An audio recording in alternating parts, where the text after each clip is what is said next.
Hello again. We are continuing today our readings from the book What is Man? Adam, Alien, or Ape? And in one sense, we have finished our consideration of man's relationship with the biosphere, and we completed chapter 8 in the last podcast in this series. However, there is one subject that could be classified as a biological issue, but it is also a spiritual and mental issue. And that really deserves a section of the book all on its own.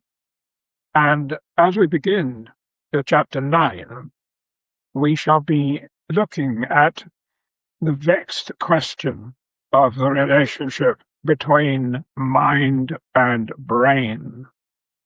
There are very many people, atheists, of course, who suppose that the mind is simply an emanation of the working of the brain and that it is meaningless because the activity of the brain is the reality which we somehow misinterpret as being independent thought.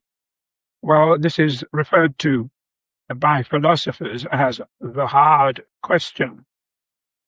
And we're going to look at the hard question to see if there might be some answers that are not as difficult as they may seem.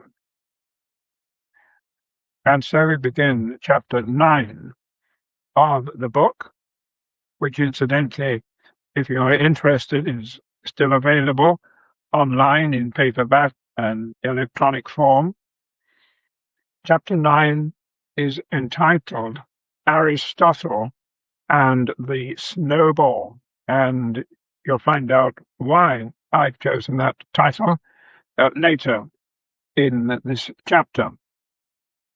But the subheading is On Human Consciousness. And the chapter begins with a quotation from J.B.S. Haldane in 1927.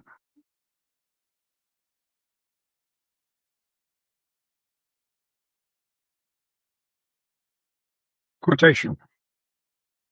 It seems to me immensely unlikely that mind is a mere byproduct of matter, for if my mental processes are determined wholly by the motions of atoms in my brain, I have no reason to suppose that my beliefs are true. They may be sound chemically, but that does not make them sound logically. And hence, I have no reason for supposing my brain to be composed of atoms. In order to escape from this necessity of sawing away the branch on which I am sitting, so to speak, I am compelled in my belief that mind is not wholly conditioned by matter.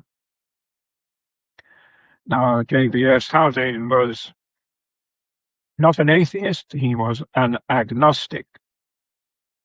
He did not necessarily believe in God or any spiritual reality, but he did not necessarily disbelieve them either. So after that chapter subheading, the book continues. How would you like to live in an ultra-modern, high-tech house with its own beautifully laid-out gardens and private yard?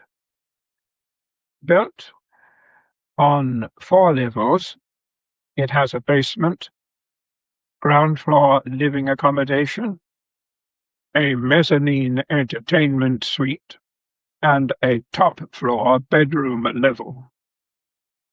On the ground floor, there are a variety of windows that look out upon the world around you. The same is true of the mezzanine level, except that there the window glass is colored affecting the way you see the wider outside world. The bedrooms don't have any windows, only video wall displays that can be changed at the touch of a button.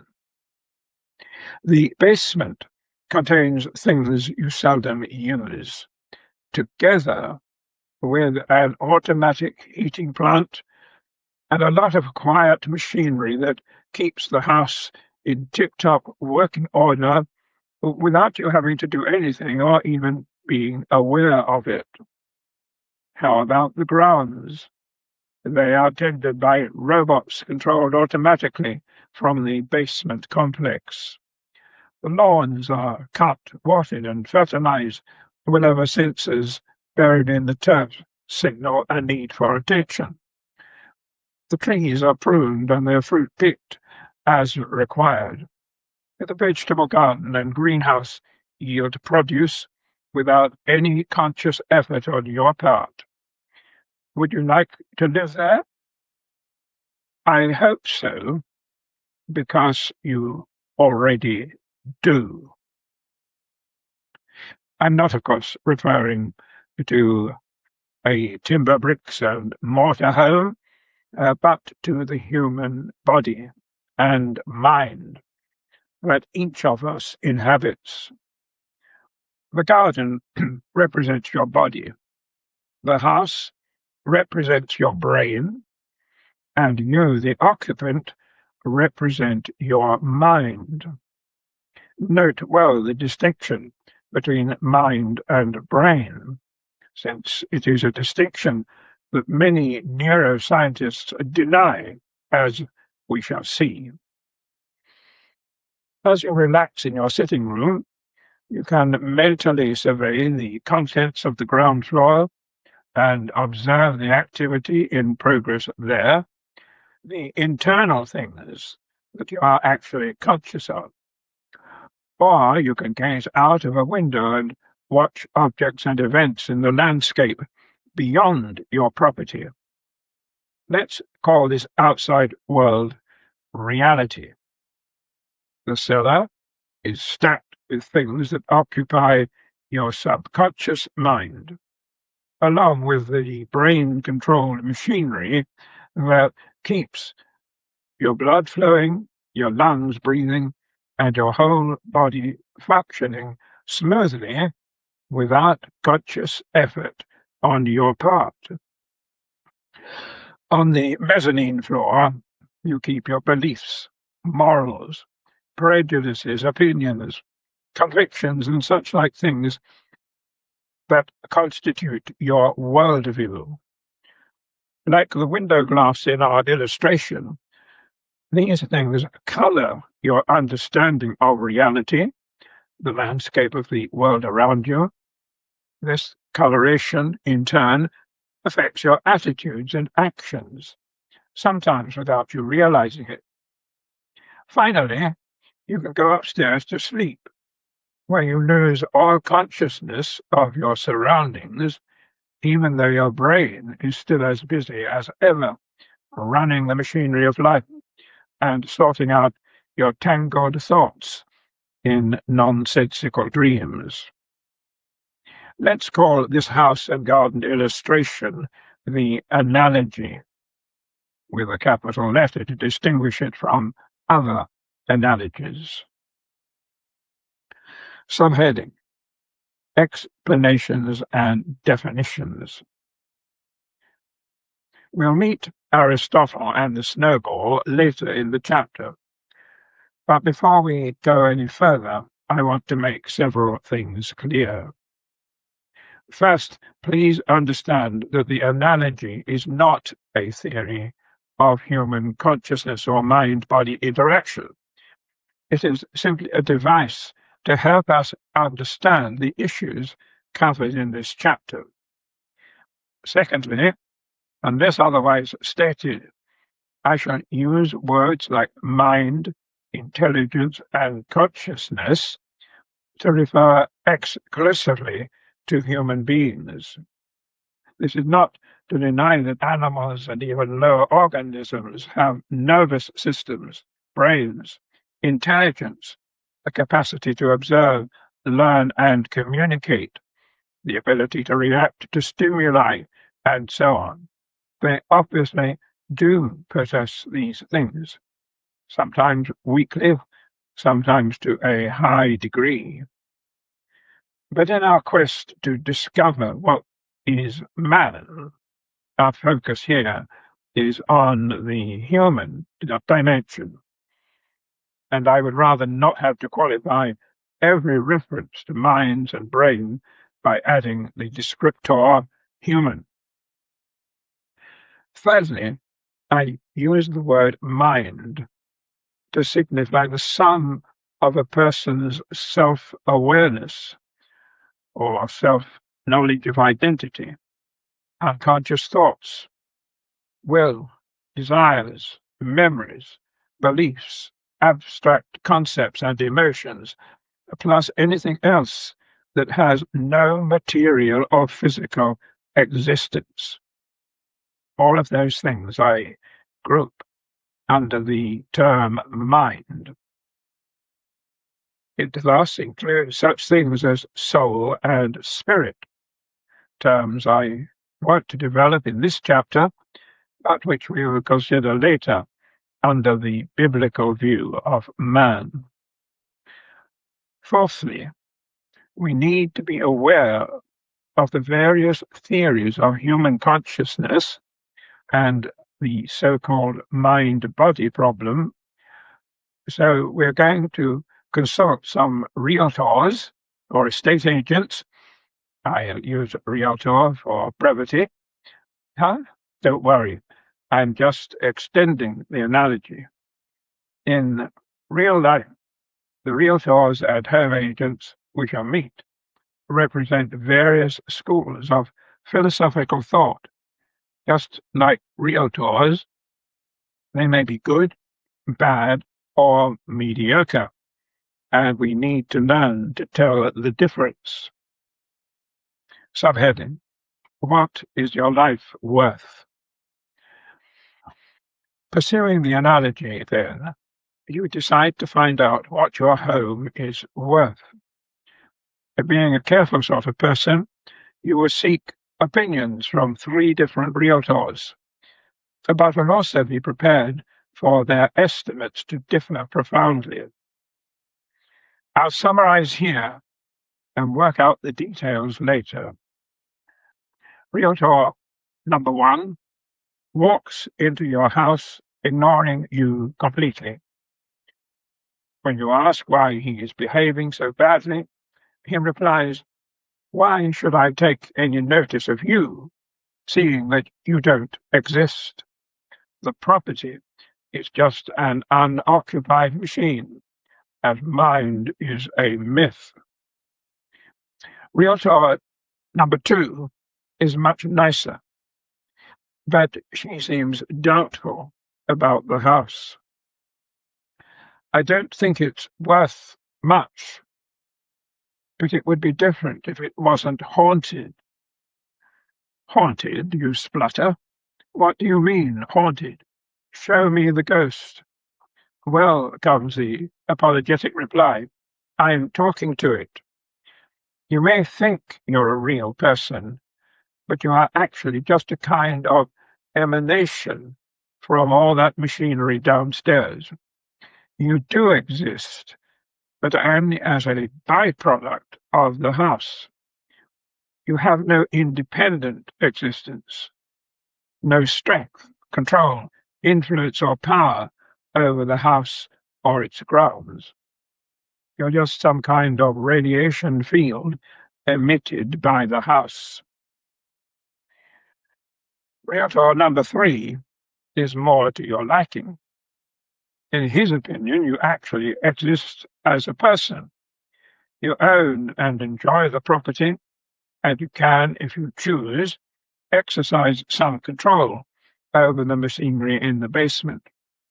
What is more, you have the capacity to leave your home and go elsewhere without losing your identity or ceasing to exist. Hopefully, the foregoing sketches will help us understand the personal implications of the actual theories of human consciousness, or some of them, which are on offer today.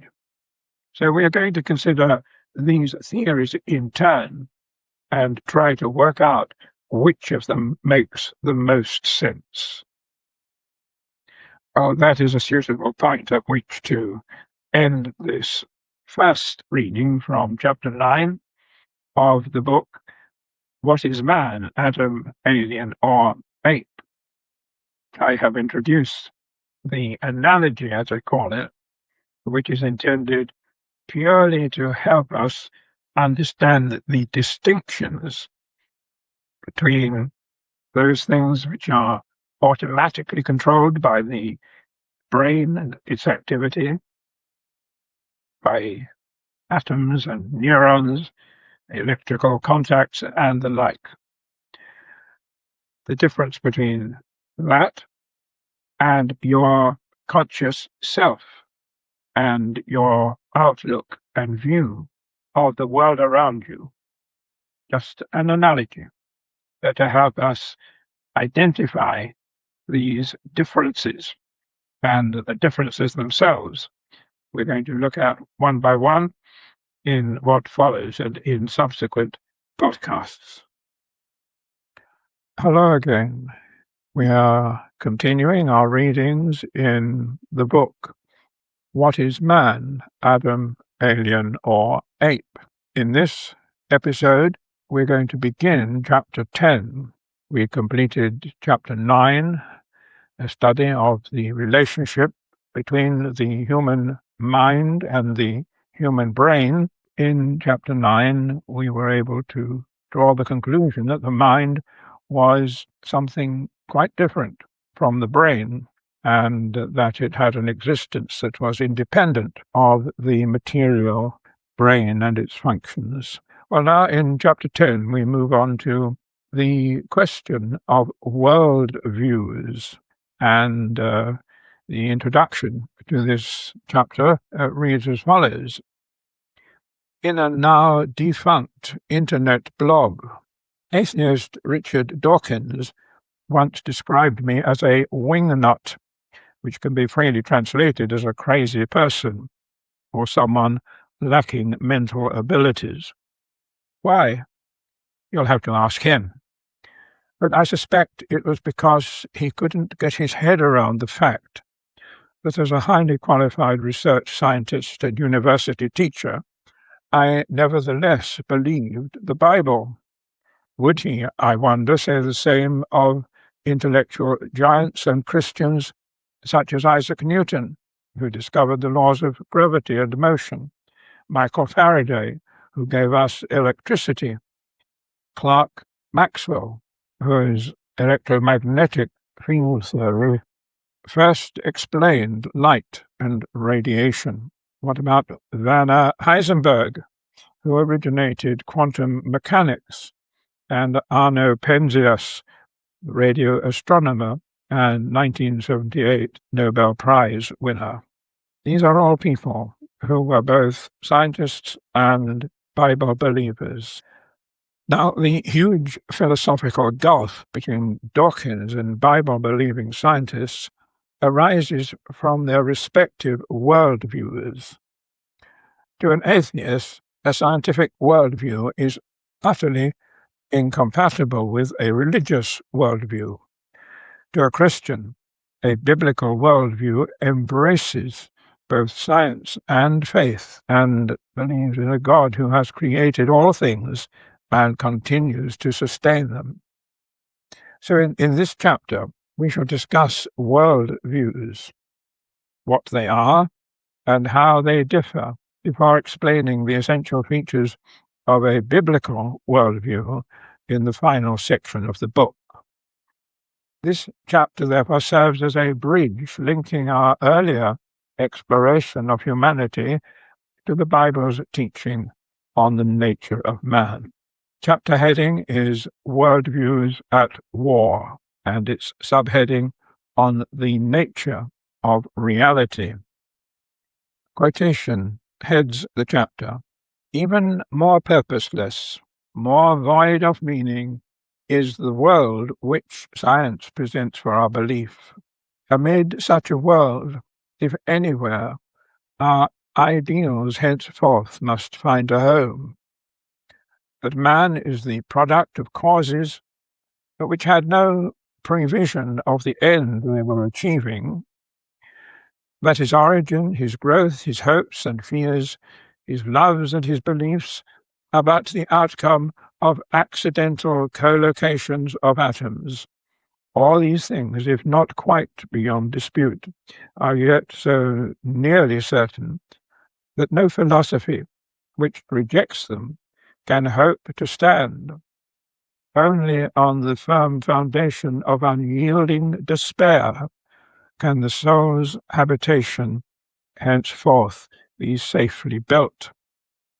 That is a quotation from atheist philosopher Bertrand Russell, writing in 1903. And then a second chapter heading quote is this: God so loved the world that he gave his only begotten Son, that whoever believes in him should not perish, but have everlasting life. And that is the Apostle John, writing in the Bible around AD 68.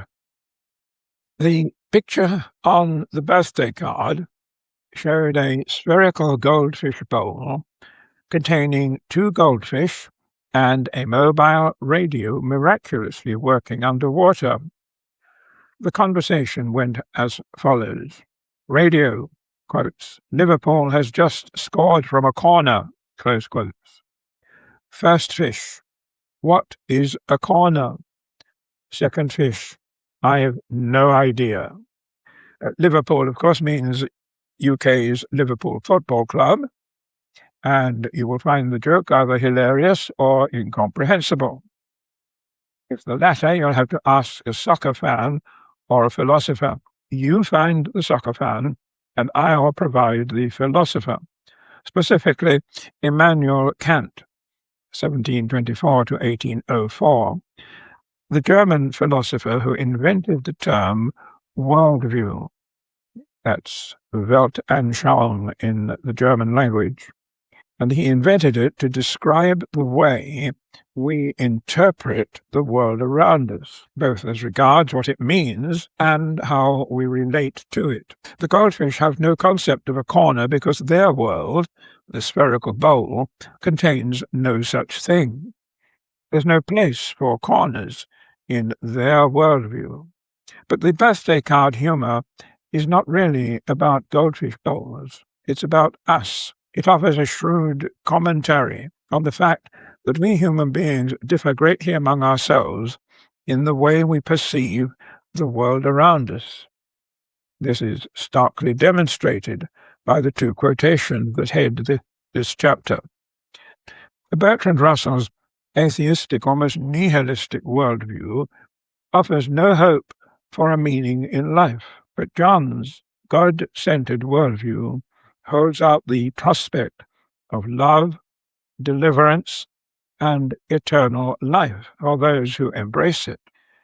The purpose of this chapter, then, is to provide a bridge between the first 2 parts of this book and the final part. In chapter 1, as we have seen, we examined in some detail how secularism, materialism, and atheism seek to explain life, the universe, and everything. I hope that I have shown that by leaving God out of the equation, all such theories and speculations, together with the worldviews they support, actually offer no ultimate explanations at all. In this chapter, I am going to introduce a biblical worldview that, in my opinion, both as a scientist and a Christian, does provide answers to ultimate questions. It also explains why, as argued in earlier chapters, attempts to airbrush God out of the picture always end up in scientific and philosophical blind alleys. Subheading: Worldviews and Axioms. Of course, our 2 chapter headings worldviews exist alongside an almost continuous spectrum of possible alternatives. But wherever you stand on that spectrum, three things must be obvious. One, whether we know it or not, each of us has a worldview of some kind. Two, not all worldviews can be true. And three, the worldview we adopt will have a profound impact on our life. Every belief system has its own worldview, even those belief systems that believe that they have no beliefs. However, I distinguish between a belief system and a worldview in the same way as we distinguish between a house and its foundations. That is, I'm using worldview to mean the underlying assumptions or presuppositions on which a belief system must be based. A worldview consists of ideas we perceive to be true or self-evident, even though we can't prove their truth to other people. Science and mathematics are built on the foundation of assumptions called axioms. Scientific axioms include the belief that the natural world is governed by laws that do not change from day to day or place to place, and that humans possess the ability to comprehend the natural world. In mathematics, an axiom is a starting point from which other statements can be logically derived. Similarly, religions are based on what some philosophers call warranted beliefs, personal convictions that certain things are true and others false. Valid beliefs and axioms are those that can be reinforced by experience, even though they cannot be proved by formal logic or mathematical theorems. Thus, Bertrand Russell's worldview was based on the belief that God does not exist, while John's rests on the opposite conviction that he does. In both cases, an appeal is made to experience. Russell asserts that there is no scientific evidence of God's existence, which is plainly not so, as we saw in chapter 2, where we considered the origin of the laws of nature. His stance also involves the further and obviously false assumption that science is the only valid source of genuine experience and true knowledge. On the other hand, John presents his personal experience of the life and teaching of Jesus Christ as evidence for the reality of God, explaining that he wrote his gospel, quotes, that you might believe that Jesus is the Christ, the Son of God, and that believing you might have life in his name. Neither claim will satisfy everyone, because different people's worldviews are built on different assumptions. A person's worldview can change, of course, but only as a result of personal experience or personal reasoning, by which their basic assumptions are replaced by new ones. But how are we to know which assumptions are true and which are false? Or to put it another way, how can we recognize which basic assumptions, if any, represent reality as distinct from error or illusion? Let's ponder this question for a while. Subheading: Can we access reality? I hope you haven't forgotten the analogy of chapter 9, because we need to revisit it, not totally satisfied with the verdicts of the realtors that we have seen and heard about, realtors 2 and 3, who visit our imaginary house, which represents the human brain. You decide to consult a couple more. But Realtor 3, who lifted your spirits, is followed by Realtor 4, who gets you worried again. She arrives at your garden gate, but declines to enter the property. Why? She explains that the house is a private world that only you, yourself, can experience. No one else can enter and look around, nor can you visit anyone else. Like her, you are denied access to other properties, imprisoned forever in your own thoughts. If in the last analysis, she argues, we can only believe things on the basis of our own subjective observations, how can we be sure that these observations provide access to the same reality as others see and talk about it? According to cosmologists Stephen Hawking and Leonard Mlodinov, in their book The Grand Design, we can't be sure. They write, quotes, "These examples bring us to a conclusion that will be important in this book.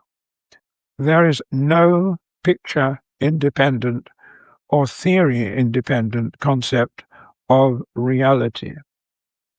Instead, we will adopt a view that we will call model-dependent realism. The idea that a physical theory or world picture is a model and a set of rules that connect the elements of the model to observation. This provides a framework with which to interpret modern science." Close quote. They continue, according to model-dependent realism, it is pointless to ask whether a model is real, only that it agrees with observation. So, according to Hawking and his co-author, our observations can never connect us with reality, whatever that might be, but can only help us build models that may or may not represent reality. They would argue, correctly, that we believe in electromagnetic waves not because we can see them oscillating in the void, but because they offer a convenient explanation of the colors we see, the heat we feel, and the radio broadcasts and signals that we hear when we turn on our televisions. A direct sensation allows us to model these unseen electromagnetic waves, but whether or not the model corresponds to reality, they say, we shall never know. Hawking and his co-author don't seem to understand that their model-dependent realism is actually what philosophers have long called anti-realism, the very opposite of realism, which, according to the Stanford Encyclopedia of Philosophy, involves, quotes, the metaphysical commitment to the existence of a mind-independent reality. So, is there a real reality out there beyond our inner experiences? How you answer that question will profoundly affect your worldview. So let's think about it. I think that's a suitable point at which to end this particular episode. The subheading which will follow in the next episode is entitled, "Is Reality Real?" And we invoke the arrival of Realtor number 5, who comes to visit our imaginary house, which is, of course, a picture of the human brain. So we look forward to that in the next episode.